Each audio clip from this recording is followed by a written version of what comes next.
Ryan Schofield, you're tracking some activity in one part of the valley for us right now. Seems like every day there's always a little bit of activity somewhere, and we've got some lightning strikes down to the south. You see the cloud cover overhead.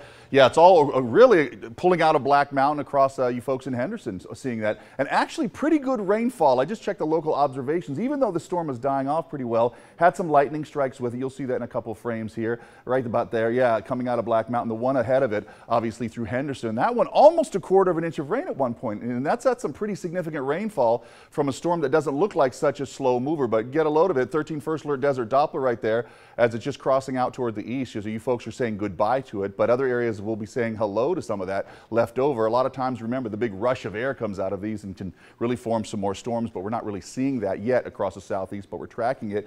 Even computer models keeping it in the mix for a little bit longer and then really catching it very well and then showing everything dying off, even in the upper elevations for tonight. So we'll be able to say goodbye to some evening storms, and we've been saying hello to a lot of evening storms, as a matter of fact. Usually with the loss of daytime heating, we say goodbye to these, but we've had so many just kind of spark up from other storms in the area that we get some even in the evening hours, but it doesn't look like that for tonight. Still be warm and sticky. Speaking of warm, take a little look at July. It's in the rearview mirror, but look, these are afternoon highs, Sunday through Saturday. You can see some stay below normal. That's in the blue, but everything else is well above normal. Look at those 114s, 115. That's the warmest temperature of the year so far. Let's hope it just stops right there. We don't need to set any more records, and phenomenal stuff. I mean, just watching that, the way July has just kind of pulled together. So amazing stuff. 109 so far today. Let's just say highs so far today, and you can see other areas showing some impressive stuff as well around the southwest.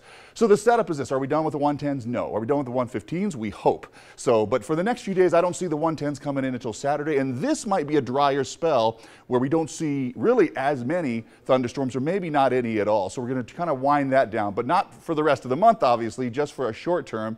We know the next couple of days, although we still have opportunities, and temperatures stay below 110 for most of next week. Masa.